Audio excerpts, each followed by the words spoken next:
Hello students, मैं doctor Shobha Jauhari, associate professor in botany, LBS government college Kotputli. पिछले lecture में मैंने पक्सीनिया के लाइफ साइकिल के स्पर्मेटाइजेशन स्टेज तक आपको बताया था। स्पर्मेटाइजेशन में मैंने आपको बताया था कि स्पर्मेशियम जिस पॉइंट से फ्लेक्सस हाइफे के कांटेक्ट में आता है वहाँ की वॉल डिसॉल्व हो जाती है और स्पर्मेशियम का न्यूक्लियस फ्लेक्सस हाइफे के अंदर प्रवेश कर जाता है। इस तरह से ये प्लाज्मोगेमी प्रोसेस हो जाता है। स्पर्मेशियम का न्यूक्लियस सेप्टल पोर के थ्रू होते हुए फ्लेक्सस हाइफे की बेसल सेल तक पहुंच जाता है और वहां पर वो उसकी न्यूक्लियस के साथ साइड बाय साइड लाई करने लगता है। और इस स्थिति में अब फ्लेक्सस हाइफा की बेसल सेल डाइकैरियोटाइज्ड कहलाने लगती है। ये डाइकैरियोटाइजेशन स्पर्मेटाइजेशन के कारण ही संभव हो पाता है। इस पूरी घटना से ये क्लियर होता है कि स्पर्मेशियम एंड रिसेप्टिव हाइफे एक तरीके से सेक्सुअल रिप्रोडक्शन का रोल करते हैं, जिसमें कि प्लाज्मोगेमी होती है। इस डायग्राम में मैंने आपको यही दिखाया है कि देखिए ये फ्लेक्सस हाइफा की टिप है और यहाँ पर ये स्पर्मेशियम आकर के अटैच हो रहा है। नेक्स्ट डायग्राम में इन दोनों की इंटरवीनिंग वॉल यहाँ पर डिसॉल्व हो गई है और स्पर्मेशियम का न्यूक्लियस इस रिसेप्टिव हाइफे के अंदर प्रवेश कर गया है। तो स्पर्मेशियम का न्यूक्लियस माइनस स्ट्रेन का है, वो प्लस स्ट्रेन का है, जबकि रिसेप्टिव हाइफे का न्यूक्लियस माइनस स्ट्रेन का कहलाएगा। जो नॉन मोटाइल होता है उसको हम माइनस कहते हैं, जो मोटाइल होता है या अपनी जगह से दूसरी जगह जा रहा होता है उस न्यूक्लियस को हम प्लस स्ट्रेन नाम देते हैं। तो इस तरह से स्पर्मेशियम फ्लेक्सस हाइफे को स्पर्मेटाइज कर रहा है। नेक्स्ट स्टेज आ जाती है एसिडियल और aecial stage. The haplomycelium which has built up spermogonia beneath the upper epidermis has in the meanwhile penetrated the entire leaf and reached its lower surface। जिस हैप्लोमाइसीलियम ने स्पर्मेगोनिया या पिक्निडियम बनाया था, जो कि लीफ की अपर एपिडर्मिस के नीचे बना था, कुछ समय में लीफ को एंटायरली इन्फेक्ट करके और इसकी लोअर एपिडर्मिस तक पहुंच जाता है। There the mycelial hyphae accumulate and form spherical masses of uninucleate cells। Lower surface पर यह माइसीलियम पहुंचने के बाद स्फेरिकल मासेस बनाने लगता है और ये स्फेरिकल मासेस यूनिन्यूक्लिएटेड सेल्स के होते हैं। ये एसिडियल और एसियल प्राइमोर्डिया कहलाते हैं। एसिडियल प्राइमोर्डिया और protoaecidia lie singly in the substomatal chambers or in the intercellular spaces beneath the lower epidermis, just opposite the spermagonia on the upper surface। ये जो एसिडियल प्राइमोर्डिया हैं या इसको प्रोटोएसिडिया भी कहते हैं, ये बारबेरी लीफ की लोअर एपिडर्मिस पर ठीक उसी जगह बनता है जहाँ पर अपर सरफेस पर पिक्निडियल क्रब प्रेजेंट होता है, अर्थात जहाँ अपर एपिडर्मिस के नीचे पिक्निडियल क्रब प्रेजेंट होता है, ठीक उसी के नीचे एसिडियल क्रब प्रेजेंट होता है। ये देखिए इस बारबेरी लीफ में ये एसिडियल क्रब्स दिखाई पड़ रहे हैं। ये थोड़ा डिस्टल व्यू दिखाई दे रहा है और इसी का क्लोज़र व्यू हम देखें तो ये इस तरह से हमें इन्फेक्टेड लीफ दिखाई पड़ती है। ये इन्फेक्शंस बारबेरी लीफ की लोअर एपिडर्मिस पर दिखाई पड़ते हैं। अब इसमें most prevalent view is that the spermatial nuclei from the basal cells of the receptive hyphae passes into the wall cells of the spermogonium या पिक्निडियम। अब ये कैसे होता है, इसके लिए मोस्ट प्रिवेलेंट व्यू ये है कि स्पर्मेशियम का nucleus basal cell receptive hyphae की बेसल सेल से होता हुआ स्पर्मेगोनियम या पिक्निडियम के वॉल से होता हुआ एसिडियल कप तक पहुंचता है। From there they migrate into hyphae of the haplomycelium, और उधर से वो न्यूक्लियाई हैप्लोमाइसीलियम में प्रवेश कर जाते हैं। In the mycelial hyphae they travel passes down through the septal perforations. Finally, these spermatial nuclei reach the cells of the basal layer of the axial primordia, which thus become binucleate. Later stages में ये nuclei septal पोर के through होते हुए एसिडियल primordia तक पहुंच जाते हैं और वहाँ पर वो उसको हैप्लोमाइसीलियम को बाइन्यूक्लिएट कर देते हैं। These binucleated cells of the basal layer are called the acidiospore mother cells. They divide producing alternately acidiospores and intercalary cells. Basal cell की ये binucleated cells aecidiospore mother cells कहलाती हैं। ये मदर सेल्स डिवाइड होती हैं और alternately aecidiospores and intercalary cells बनाती हैं। Development of acidiospores. At the time of acidiospore formation, the binucleate acidiospore mother cell increases in length. The two nuclei in it divide conjugately.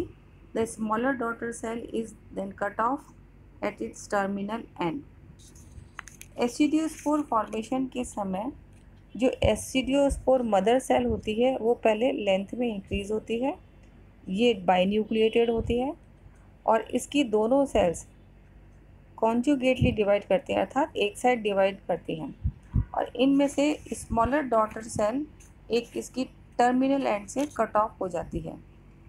जो दो nuclei बने थे उनमें से एक न्यूक्लियस इस डॉटर सेल में माइग्रेट कर जाता है। The daughter cell increases in size and divides into two, upper bigger binucleate aecidiospore और aeciospore mother cell aeciospore cell and the lower smaller binucleate sterile disjunctor और इंटरकैलरी सेल। अब ये daughter cell size में increase होती है, ये फिर से दो में डिवाइड होती है जिसमें कि अपर बिगर सेल बाइन्यूक्लिएट एसिडियोस्पोर होती है और जबकि लोअर स्मॉलर सेल बाइन्यूक्लिएट स्टेराइल या जंक्टर सेल या इंटरकैलरी सेल कहलाती है। Each acidiospore mother cell undergoes a series of such divisions. In this way, closely packed chains of cells are formed at the tip of the acidiospore mother cell. और इसी तरह कई बार विभाजन होकर के, कई बार डिवीजन होकर के ये सीरीज ऑफ सेल्स बनती है। The oldest cell is at the top of the chain and the youngest adjacent to the tip of the acidiospore mother cell. तो इस चेन में जो ओल्डेस्ट सेल होती है वो टॉप पर होती है और जो यंगेस्ट होती है वो एसियोस्पोर मदर सेल के नियर होती है। Spermagonial and aecidial stages. The meantime, the marginal cells of the base of the young acidium divide repeatedly to form a wall which completely surrounds the cells of the acidium. This wall is called the peridium. जो lower surface पे जो spherical masses बने थे उन masses को या उस shape को हम एसिडियल कप कहते हैं और इसकी वॉल को पेरिडियम कहते हैं। As the acidium mature, the chains of the cells grow up. As a result of this, pressure is exerted from within.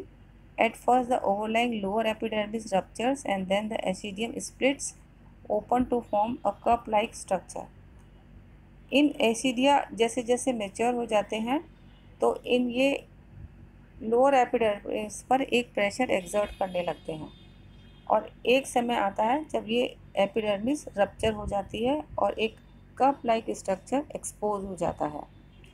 ये कप लाइक स्ट्रक्चर एसिडियल कप कहलाता है। देखिए ये है एसिडियल कप, ये लोअर एपिडर्मिस पे, ये upper epidermis. The acidial cup is partly within the leaf tissue and partly projects above. The torn roof of the peridium often forms a lip around the edges of the acidial cup. By this time, the intercalary cells have disorganized.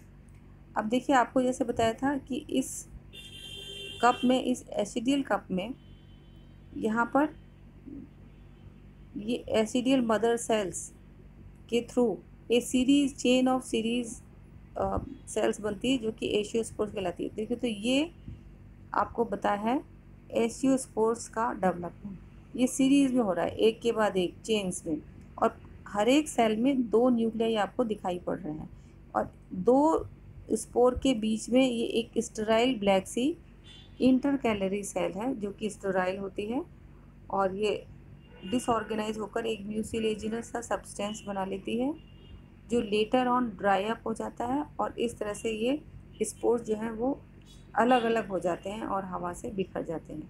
The aecidial spores in the chains become separated from each other and fill up the aecidial cup. The aecidial spores filling the cup are now exposed. They are at first polyhedral thin walled unicellular binucleate structures which are orange color। ये aecidiospores polyhedral shape के होते हैं, जैसे कि आपको diagram में दिखाया भी है, ये पॉलीहेड्रल इस शेप के हैं और इनमें ये 2 न्यूक्लियाई प्रेजेंट होते हैं। ये जब इंटरकैलरी सेल के डिसऑर्गेनाइज होने से जब ये अलग हो जाते हैं तो ये खुद के कप में भी गिर सकते हैं और हवा से भी बिखर सकते हैं। ये aecidiospores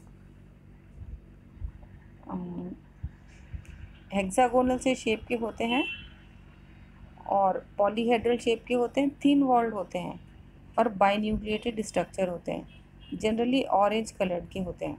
the polyhedral spores absorb water, round off suddenly and thus are jerked out of the acidium to be disseminated by the wind. The epispore may be smooth or acidiulate and has 1 or more germ pores.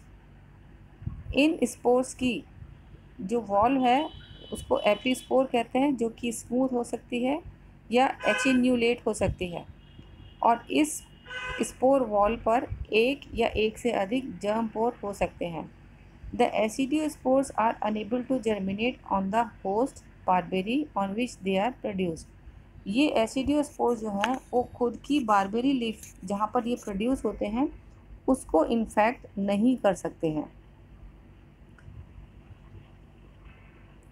यहाँ पर देखिए मैंने आपको life cycle दिखाने की कोशिश करी है। ये देखिए वीट प्लांट पर इन्फेक्शन हो रहा है, ये इन्फेक्शन एसिडियोस्पोर्स द्वारा ही हो रहा है, और यहाँ पर ये वीट प्लांट का इन्फ्लोरेसेंस है। लेटर स्टेज में वीट प्लांट पे ये यूरिडोस्पोर्स डेवलप हो जाते हैं, और उसके बाद में ये यूरिडोस्पोर्स जो कि डाइकैरियोटिक फेज़ है, ये यूरिडोस्पोर अगेन एंड अगेन जर्मिनेट करके वीट प्लांट को इन्फेक्ट कर सकते हैं।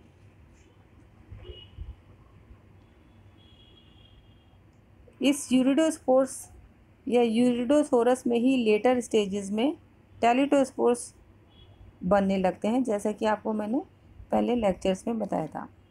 ये टेलिटोस्पोर्स देखिए बाइसेल्ड स्पोर्स होते हैं जो कि स्टॉक्ड होते हैं।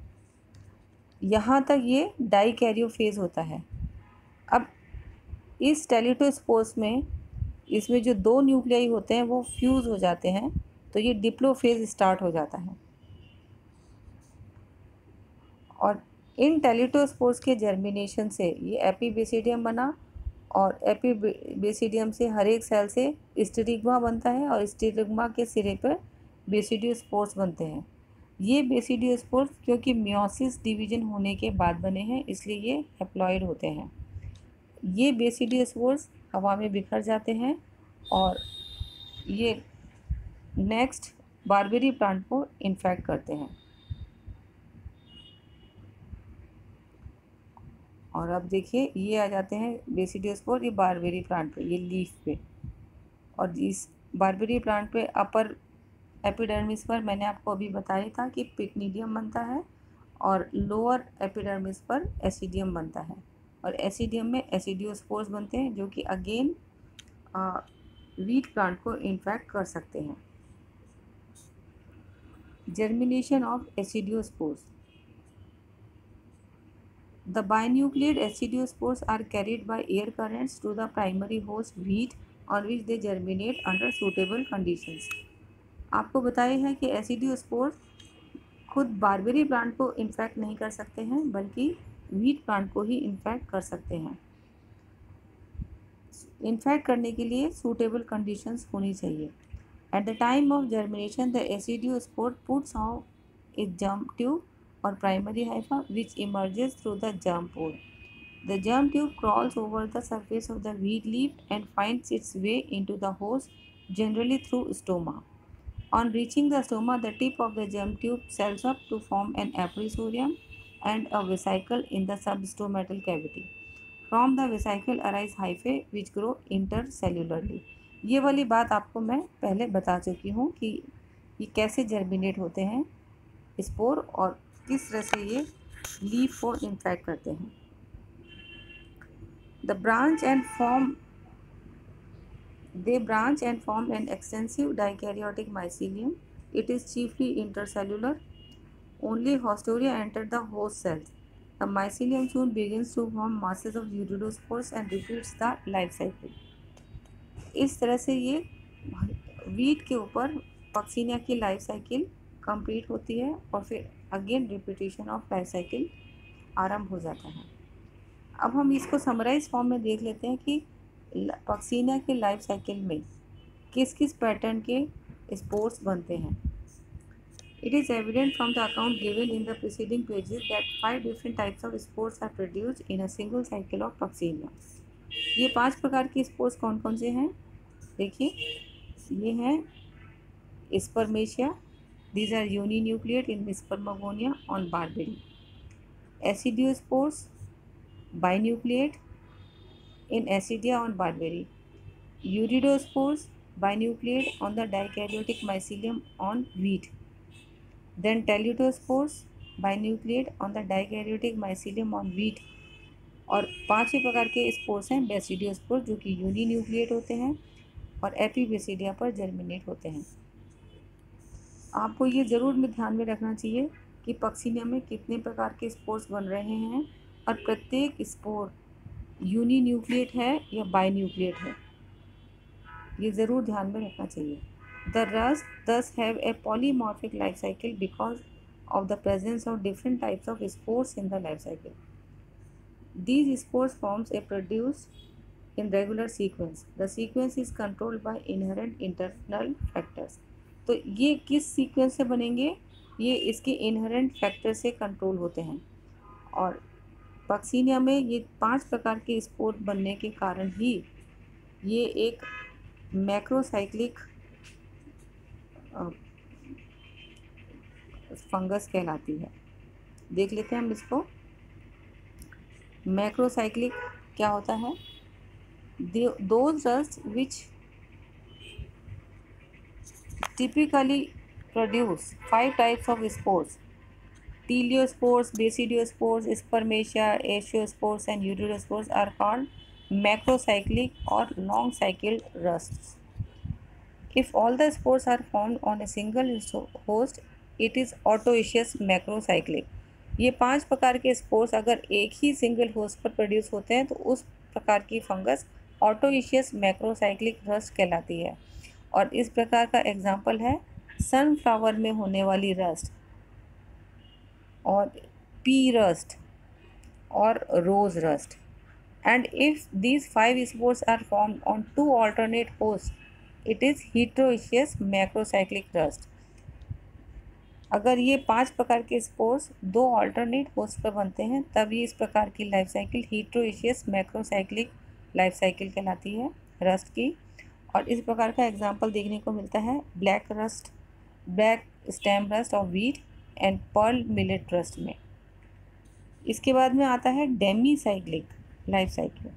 Those rust genera which lack the uredinial stage, spermagonia may be present और absent, are called demicyclic rust. और इस प्रकार का एग्जाम्पल है ऑरेंज रस्ट ऑफ रूबस। जबकि microcyclic life cycle are short cycled rust and the teleospore is the only binucleate spore produced. और इस प्रकार का एग्जाम्पल देखने को मिलता है हॉलीहॉक रस्ट में। तो स्टूडेंट इस प्रकार ये पक्सीनिया की लाइफ साइकिल आपने पढ़ी और इसमें आपने देखा कि कैसे हैप्लोमाइसीलियल स्टेज होती है, फिर एक डाइकैरियोटाइज माइसीलियम स्टेज होती है, दो प्रकार के होस्ट होते हैं, दोनों प्रकार के होस्ट को मिलाकर 5 प्रकार के स्पोर्स प्रोड्यूस होते हैं और इस प्रकार heteroecious macrocyclic life cycle Puccinia exhibit करती है। तो पक्सीनिया की लाइफ साइकिल समझने से आपको बेसिडियोमाइसीटीज के बहुत सारे कैरेक्टर्स समझ में आ गए होंगे और उन्हीं कैरेक्टर्स को समझाने के लिए ही मैंने आपको मुख्य रूप से ये पक्सीनिया की लाइफ साइकिल समझाई है। Thank you.